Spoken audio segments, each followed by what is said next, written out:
Do what thou wilt shall be the whole of the law. Welcome to our Ritual Night Talk for August 17th.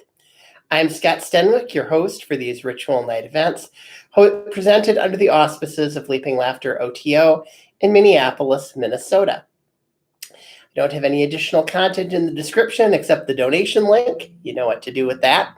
And got to do my good YouTuber spiel. So like, subscribe, click the bell for notifications. That way, when we go live, you won't miss any of these Ritual Night Talks. Now, tonight, I am talking about the idea of realization versus stabilization. And this is a distinction that is sometimes missed in the magical community in general. Many things in the Western occult tradition, they write from the standpoint of spiritual development in the sense that magic is the Western system of enlightenment. It's kind of like a ladder, and it's like you go up a step in the ladder, and then you're at that step. You go the next step in the ladder, you're at that step. You're at the next step, and so on. And some of this does come out of the Masonic tradition, which breaks, everything up into a lot of degrees. OTO comes out of Masonry. We have a degree system. In other pagan and neo-pagan groups, or Wicca, for example, also has a degree system. And I mean, most initiatory traditions have multiple degrees, multiple initiations, and so on. And the theory behind those initiations is that, hopefully you're going to go through it and they're going to make you wiser, better, and therefore happier. Okay. Now, there is a utility to that because, okay, you could take these steps. You've got some signposts along the way for spiritual development, certain kinds of experiences that kind of map together, things like that. But there also is a little bit of a misunderstanding that I think gets introduced in there that some people walk away with that, oh, well, so, I'll get to this point and I'll have this kind of a spiritual experience. And, oh, well, now I have realization and now I just have that. Okay. So you read about, Crowley will talk about things like the Holy Guardian Angel crossing the abyss and things like this. It's these, initiations that are signposts of, specific spiritual attainments. And Crowley does actually write a lot like, well, you get it and then you got it. Okay. And what I have found in my experience is that is not necessarily true. Okay. It's really cool to think about. Okay, so I'm going to go through all this stuff and I'm through the stuff and now I'm through it. Now I'm done. And that's it. Now on to the next thing and so on, without really necessarily paying as much attention as you perhaps should to some of these foundational experiences that we have as magicians. So the idea of realization versus stabilization, I first was exposed to it in the works of Ken Wilber. I'm a fan of Wilber. He is very popular in the New Age community. He's a big systematizer who systematizes, systems of psychology, systems of meditation, even, the magical Kabbalah tree of life that we use, and it's outlined in 777. And, while I don't necessarily, there's a couple of spots that I disagree with his categorizations based on some of his ideas about meditation versus magic and paranormal operancy and all this kind of stuff. His general idea is pretty good. And that is that a person can have a realization at any point in their life. But that realization is going to be passing and it's going to be transitory unless that realization is stabilized. Okay. Now, in the Western magical tradition, we have a way of doing that, which is basically what we do with our daily practices. We keep our practice going. And the hope and the idea behind that is that's, you're going to get to the realization that you're doing with, rituals, like, maybe you do Liber Samic, for knowledge and conversation of the Holy Guardian Angel. And you go through that process and you come out on the other side. And it seems like it worked and all that kind of stuff. But that singular experience is supported by the daily work that we do repetitively, that we do all the time. Okay.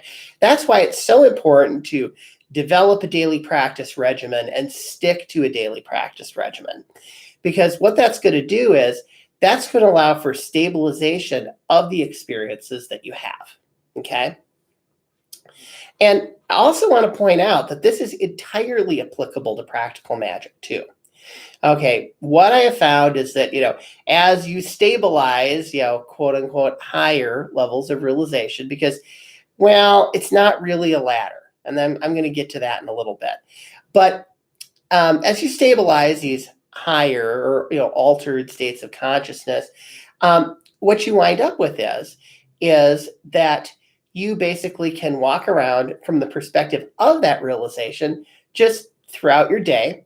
And in doing so, you have greater access to effective magic because, your degree of enlightenment, right? Let's put it on a continuum, does correlate to how effectively and how powerfully you can influence your world with magic. It's like magic and mysticism in the thelemic system are two sides of the same coin. You do mystical practices to identify with the divine, and through that identification with the divine, that's how you work with spirits and forces of nature and so on.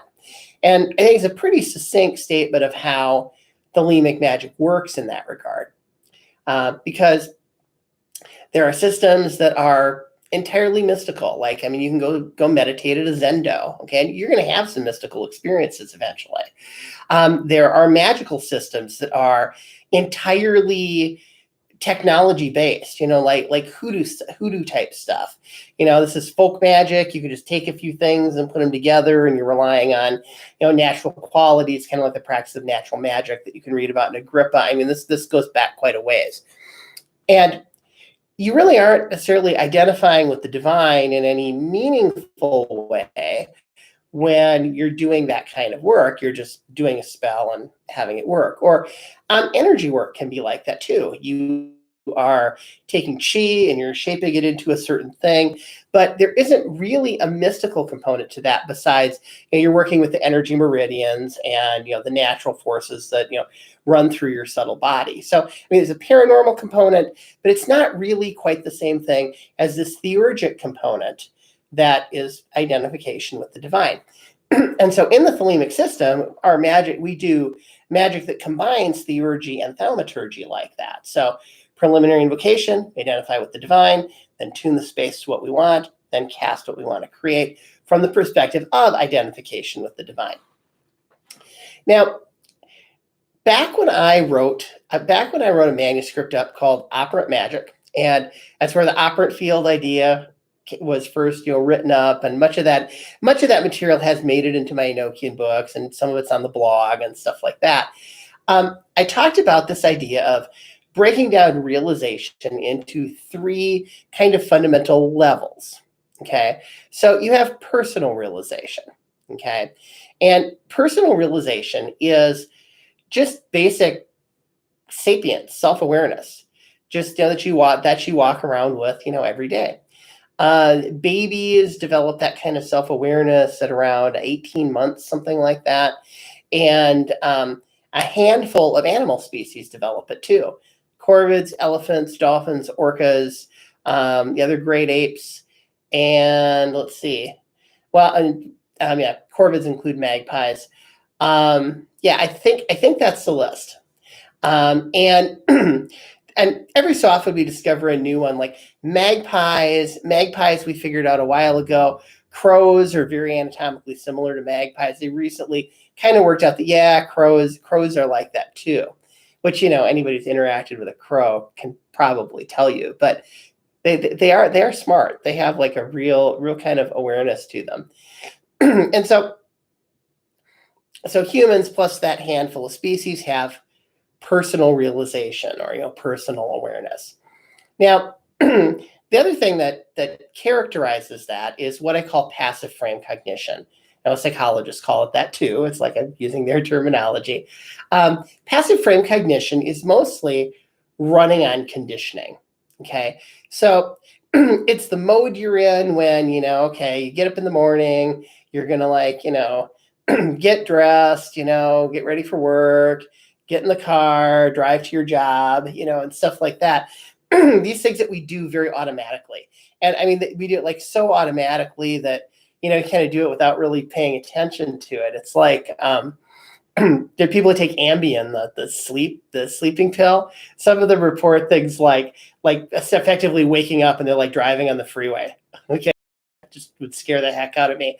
But it's because the Ambien, it's a short-term memory blocker.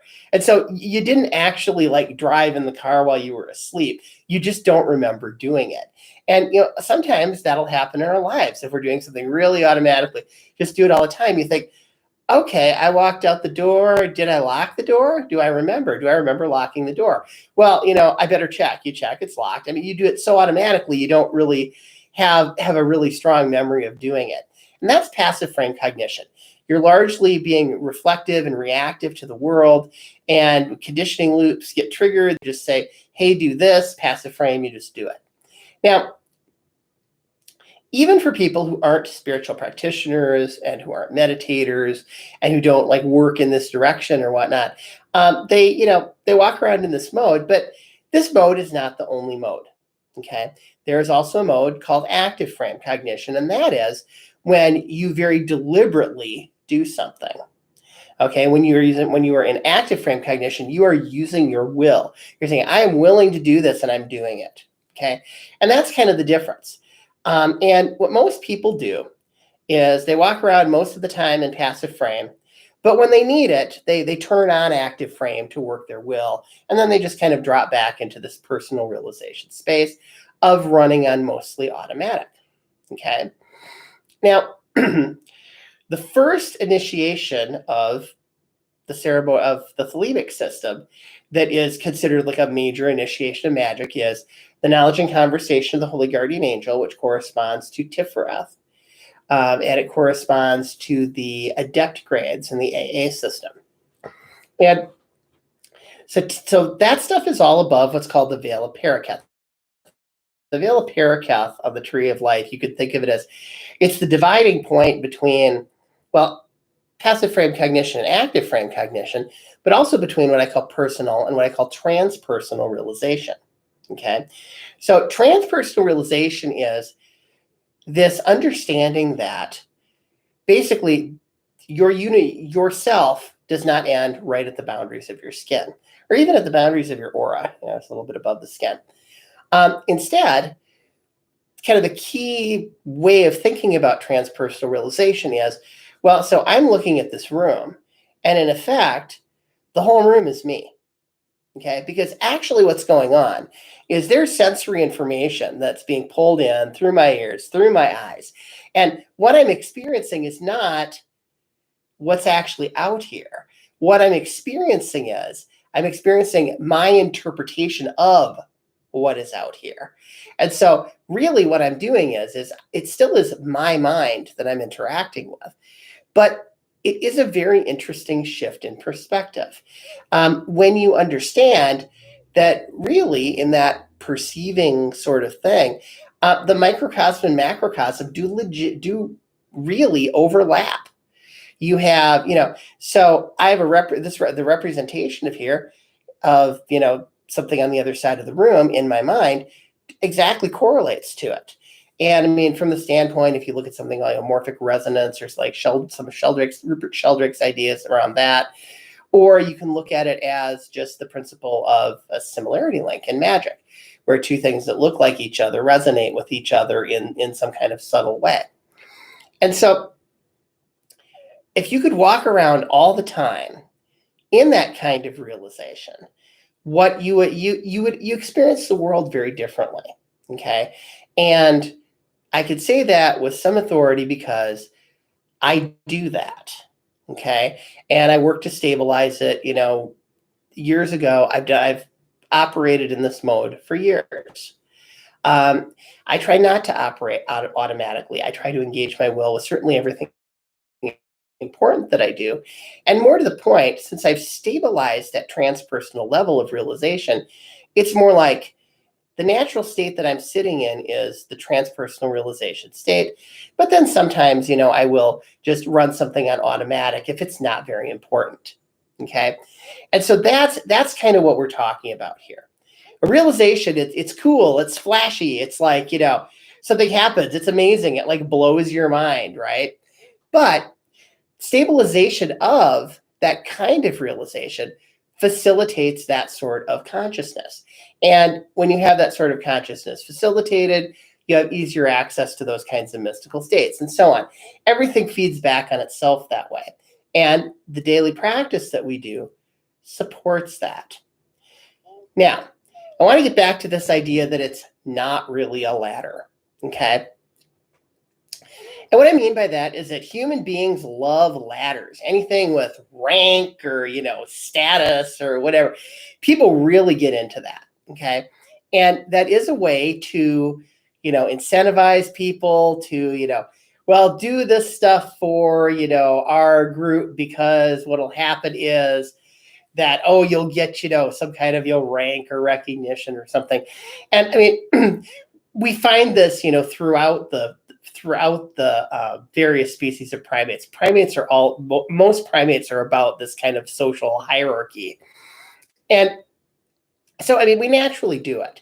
And so it's kind of a way to sort of take that instinct and kind of make it work for us. But what's important to understand about it is that each step, each, point that you reach as far as, each step along the way toward, whatever your goal is, enlightenment or whatnot, whatever those signposts are, it's not about, well, I'm, my being at this point is better than this person. So that's one thing. It's not about this, oh yeah, and we're gonna make fun of the noobs online or whatnot, because, well, we know, and we're not going to share our information because, occult means hidden, that type of thing, right? That's just annoying, okay? And what we're dealing with is, the other thing is what's crucial to understand is that it's not a ladder, because, well, if you don't keep working on it to stabilize it and maintain that stabilization, you don't necessarily stay where you're at, right? What's going to happen is, well, you can get into this transpersonal state, but you can kind of drop back out of it. I mean, just like a person who, is operating from the personal realization standpoint, they try to do more and more to use their will. What'll happen eventually is they're going to be drawn, into the transpersonal direction from the personal.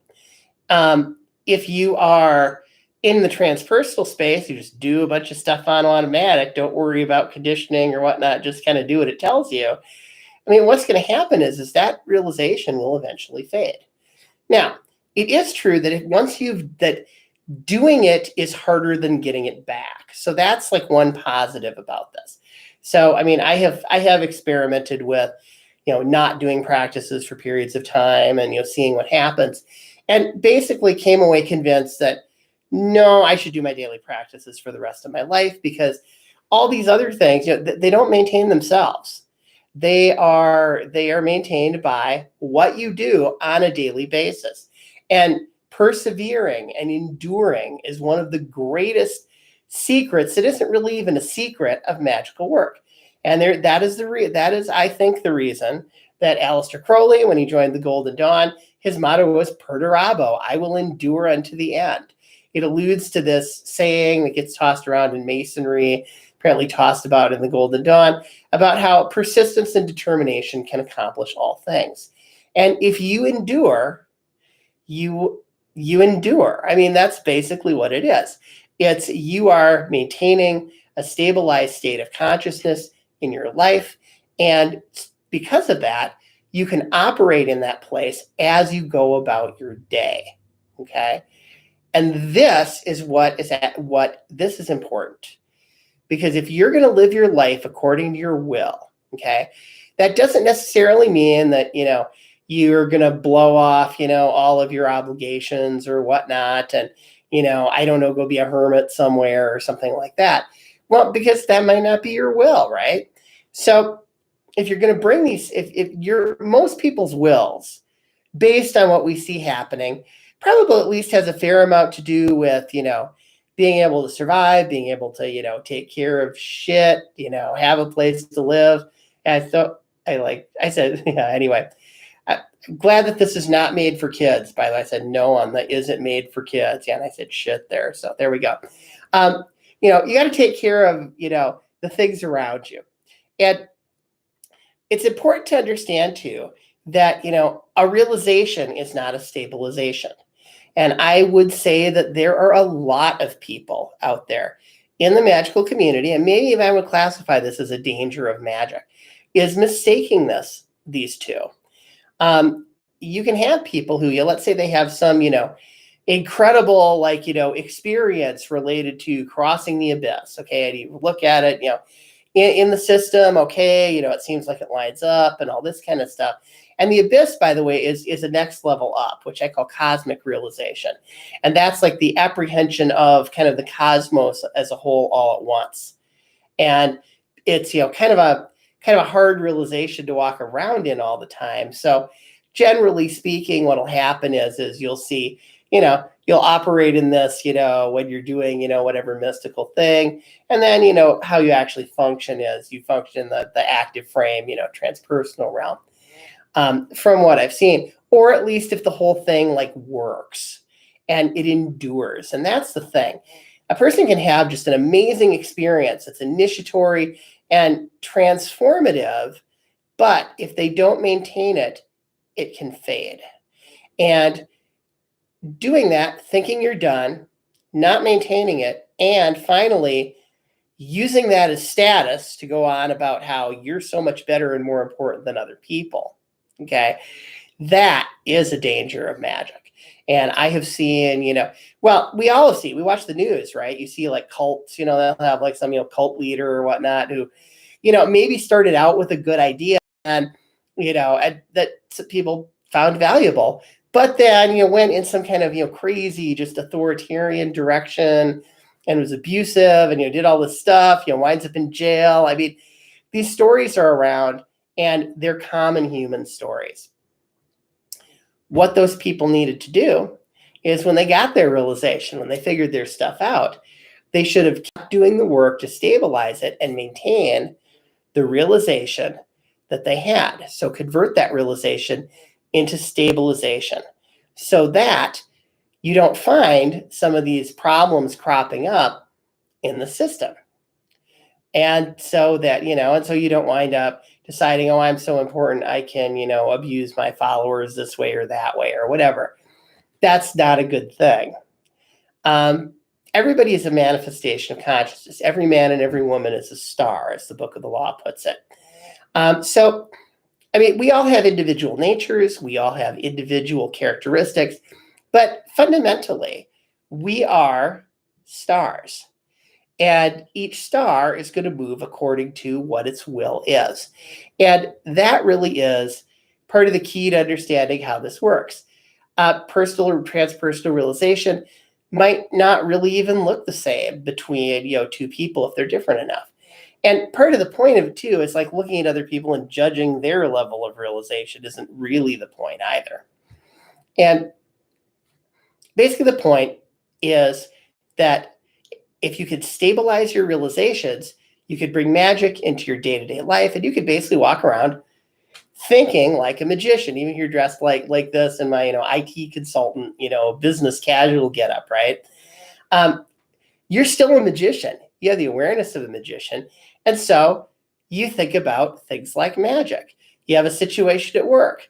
It's doing this, this, this, this. Oh, well, I've done all the steps I could do to deal with that. Well, I'll throw some magic that direction. And I will say that operating from the transpersonal perspective, it makes intuitive magic more simple and more effective, right? So you could just kind of, focus, really fix the thought, hold it for a good 25 to 30 seconds.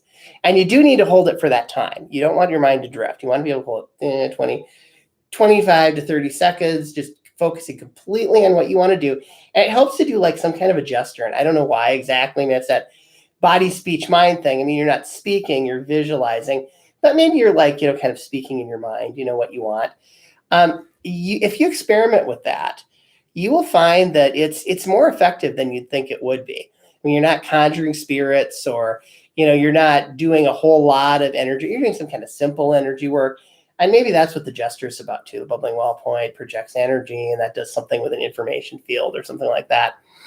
But what you could do is that you can walk around your day and influence stuff. And so that's pretty cool. first of all. Second of all, it conveys a level of discipline and awareness that allows you to just handle and deal with things in your life.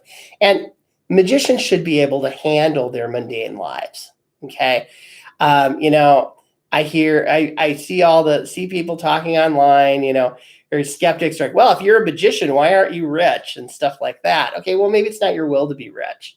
Maybe it's your will to focus on other things. And so the issue is there that, you're looking at somebody else, you're judging them. But the thing is that when you're doing magic that's in harmony with your will, you really can move stuff around. And that's also the reason, by the way, that I recommend people do practical magic right away. You read some Crowley's like, well, you got to work on the Holy Guardian Angel and then do that. And then once you do that, then you can do some magic. But Crowley does add the caveat that, well, but you can also do magic to get yourself into a situation where you could do that, and that's okay. And that really can include almost anything, as Crowley talks about in Thaumaturgy. It's like you can kind of collapse that whole argument back to, well, I mean, anything could put your life in a better situation, right? And part of it too is through that you can find out what your will is. You could determine its nature. You could test it. If you do a practical magical operation and it's very successful, odds are that what your will is, it lies somewhere at least adjacent to the area that spell worked in. If there are certain kinds of things that are really hard for you to do with magic. And let me tell you, do magic for a long time, you're going to find some of these, the hard problems of, well, I could do this, but why can't I do this? And I think it has to do with your individual makeup. I think it has to do with your individual will.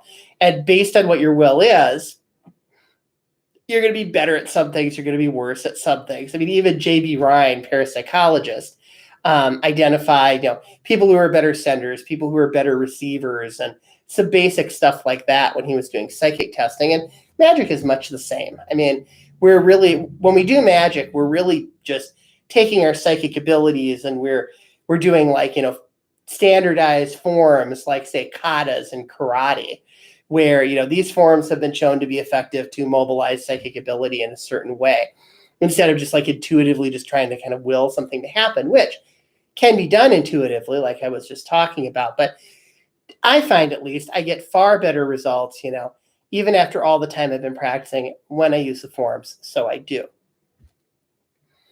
Now, another thing that you could do to help stabilize your practice, and this is something that I actually was a little nervous the first time I did it, but build into your daily practice. So you do do whatever rituals you do on a daily basis. Like, let's say you do, lesser pentagram, lesser hexagram, middle pillar, you meditate.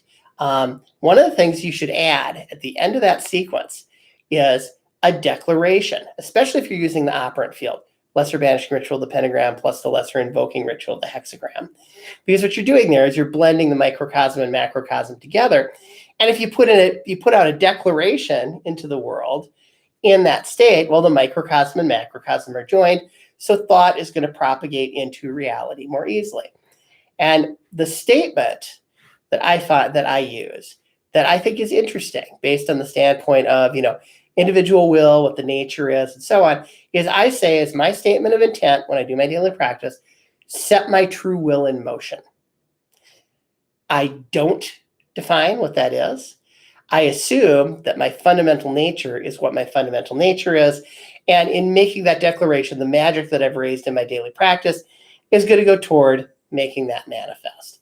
And the reality is that most people's will is not to go off to a monastery and become a hermit. Okay, so somebody could do that if that is their will, and then, it becomes very easy for them to do that. Well, maybe it is then. But for most people, our will involves living in the world, enjoying the world, doing things that, bring us joy, and so forth. Crowley talks about in the Law of Liberty, Thelema as the development of the self through joy. And that's a good one. You could look for these ecstatic experiences, and these ecstatic experiences will give you realization. but they also show you kind of where to go, even if you're not quite at a point to stabilize that realization yet. Okay. And one of the things about Thelemites is people talk about how, oh, it's do what thou wilt, but then you have all these rules. Well, okay, so all organizations have rules.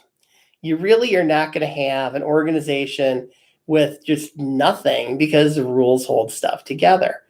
At the same time, you have to look at it from the standpoint of philosophy as defined by Plato and the Gorgias, who talked about this idea where, so people tend to think that short-term reward is really important because it's immediate. And the key, what philosophy does, according to Plato, is it's like a measuring instrument that allows you to see the true magnitude of things that are immediate and things that are long-term in terms of what will create the most benefit. And so it's not always that you should delay or defer gratification. Sometimes you shouldn't, but you should delay it if you're going to wind up in a better place further down the road because you did. And that, I think, is the measuring instrument perspective of it. Also, giving into every impulse is clearly kind of the gateway into, this, passive, this whole passive mode of thinking, this passive frame, where, okay, well, I'm just going to follow my impulses. Well, maybe you should direct your will. And if you directed your will and you were disciplined about it, you could get someplace better. I certainly have found that I have had to direct my will to get all the places I've gotten. I naturally am a pretty lazy person. I would like to, I would like to go, I would like to just chill out and do nothing a lot of the time. But you know what? That doesn't get me where I want to go. I want to do magic. I want to do effective spells, but I want to have a nice house. I want to have enough money. And I'm privileged enough that that's not a super hard thing for me to do. And I know it is for some people. It varies a lot depending on where you come from. But I have found that by applying the principles of discipline and organization to my life and maintaining practices and enduring in those practices has allowed me to stabilize some of these realizations that otherwise, might be transitory and might be fleeting. And so I guess, this talk actually came out a little less organized than I thought it would, but I think the main takeaway is endure in your practices, because the magician does magic always. It's like that movie, Throw Mama from the Train. A writer writes always. Magician does magic always. You keep up your practices on a daily basis. Don't skip days. Make sure that, make it a priority. Practices don't necessarily have to take that long. If you do your ceremonial forms, 20 minutes of meditation, you could do them in under half an hour. And, magicians will say, oh, it's like so important to do this stuff. But then they wind up slacking off. And, I have been guilty of that in the past, but not for quite a while. I keep to my practices now after experimenting with, well, this is what happens when you don't do them for a period of time. So anyway, I think I'm actually going to wrap this up here, make this a little bit shorter than my usual talks with, important things to keep in mind. Realization is great, but if it's not stabilized, it isn't necessarily useful, both to your practical, mundane life and to your magical, mystical life in the context of walking the path of enlightenment, or, whatever you want to call it. Metanoia is a good one in the Western system. That actually comes out of Christianity. Metanoia actually means meta-awareness. And but it got translated as repentance, which is like a lot more dour. So when Jesus said, repent and follow me, he was actually saying, metanoia and follow me, which is get meta-awareness and follow me. So that's kind of a tidbit about early Christianity. At any rate, think about this, and I think you will find that looking back through your practice, you'll see where you've stabilized stuff. You'll see where you haven't necessarily stabilized stuff. And it gives you a direction to work on in your magical work, and more particularly in the mystical work that supports that magical work, the way that theurgy supports thaumaturgy in the thelemic system. So anyway, I'm going to wrap it there. Thank you all for watching. And remember to like, subscribe, get notifications so you don't miss any more of these talks. I got the donation link. You know what to do with that. And with that, here is wishing you a great rest of the evening. Love is the law, love under will.